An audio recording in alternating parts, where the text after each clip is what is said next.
In a beautiful valley surrounded by green hills and a cheerful stream, there lived a stonecutter. His name was Thomas. Every day, Thomas rose before sunrise, head out into the fields.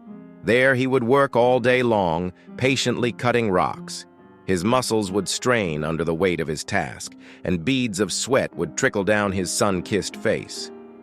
As the years went by, Thomas grew older. His hands, which used to be fast and skillful, became slow and clumsy. His youthful energy faded into a dull routine, day after day, season after season. One sweltering summer afternoon, Tom sat resting beneath the shade of a large rock. He looked up at the sun shining brightly above him, making everything around him look like it was covered in a shiny blur.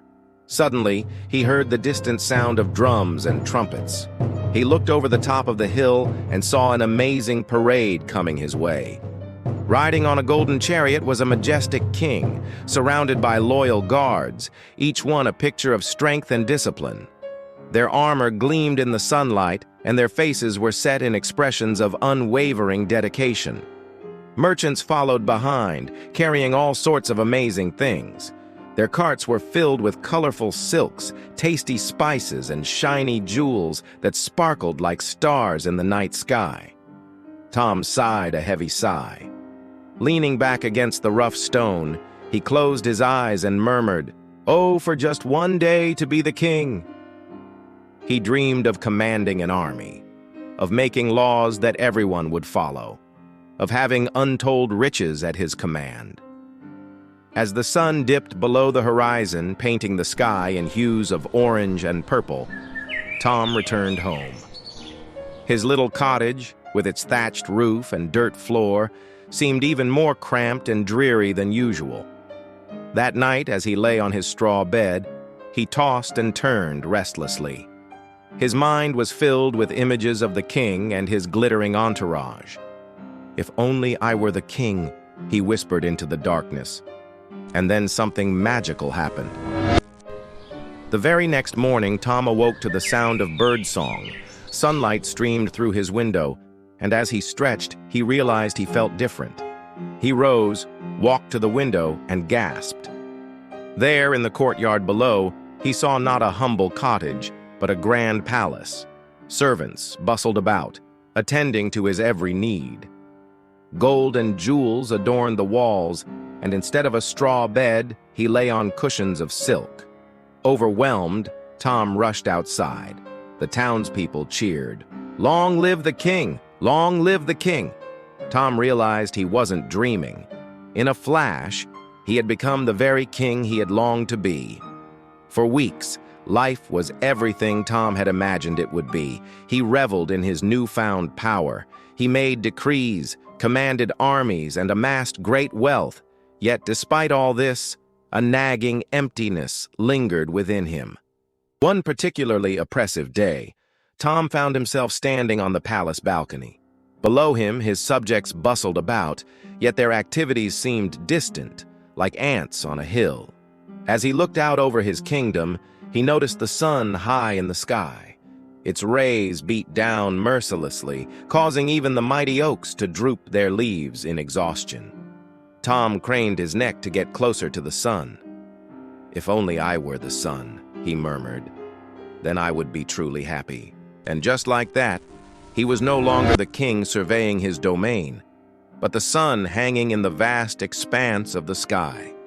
At first, it was glorious. He bathed the world in light and warmth. He watched the clouds scudding across the heavens and felt the wind rushing beneath him. His rays nourished the crops, painted flowers into bloom, and brought smiles to people's faces. Yet as days turned into weeks, Tom began to feel a new sensation, a chilling coldness that sent shivers down his celestial spine. One day, a thick blanket of clouds gathered around him, blocking his light from reaching the earth below. The clouds swirled and billowed, forming a dark mass that threatened to engulf him completely. Fear clutched at Tom's heart. "Oh no, the clouds are too strong," he cried. "If only I were a cloud myself, then I would be safe." In a heartbeat, he found himself transformed. Instead of being the mighty sun, he was now a drifting cloud. Free from the scorching heat, he drifted lazily across the sky. Sometimes he would gather with other clouds, forming great towers that blotted out the sun. On other days, he would race across the heavens, racing with the wind, feeling invigorated and alive. He loved being the cloud. Yet one day, as he sailed through the boundless expanse, he encountered a towering mountain that loomed before him, its peak scraping against the sky. Determined to test his strength, Tom gathered all his might and unleashed a torrent of rain upon the mountain. Water cascaded down its slopes, filling valleys and nourishing the thirsty earth. Yet the mountain stood firm, unmoved by his assault. As the hours passed, Tom grew weaker. "Oh dear," he thought, "the mountain is too strong for me. If only I were a mountain myself, then I would be invincible." And with that wish, the transformation occurred. In the blink of an eye, he was no longer a cloud sailing through the skies, but a solid, unyielding mountain rooted deep within the earth. His peak touched the heavens, and his base was anchored in the core of the earth. At first, it was wonderful. As the seasons changed, he watched the world turn below him.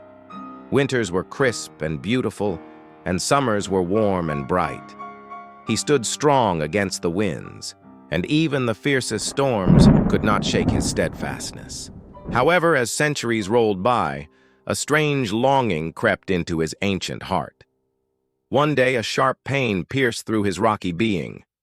Startled, he looked down and saw a tiny figure pecking at his side. As the creature hopped and chipped away, Tom watched in fascination. It was a stonecutter, and with each stroke of his hammer, the stonecutter grew larger and more confident. Soon, the stonecutter straightened up, wiping the sweat from his brow. Gazing at the freshly cut stone in his hand, the stonecutter smiled proudly. "That's one less rock I have to worry about," he said aloud. Tom listened to the stonecutter. He talked about his hopes and dreams, his joys and sorrows, and he learned that the stonecutter's name was Thomas. Tom had been the stonecutter, and now the stonecutter was Tom. Each day, the stonecutter returned, and each day he chipped away a little more of the mountain, a little more of Tom. And as this continued, something extraordinary happened.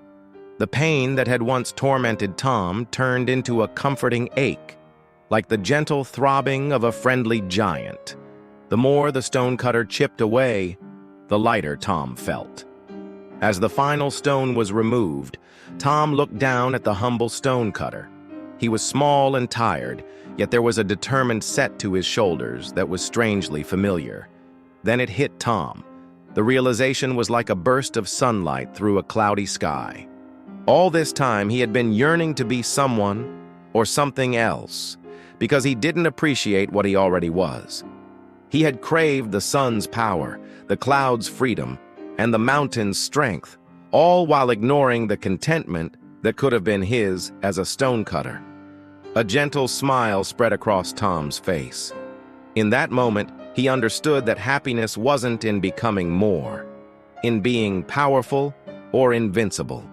It was in appreciating enough. The cycle was complete. The stonecutter had become the king had become the sun had become the cloud had become the mountain, and now the mountain was returning to be the stonecutter. Each stage of his journey had taught him valuable lessons about life, power, and contentment. As the stonecutter continued his work, humming a cheerful tune, Tom knew he was where he was meant to be. The endless cycle of desire and transformation had finally brought him home. Quiet hustle, one quiet step at a time.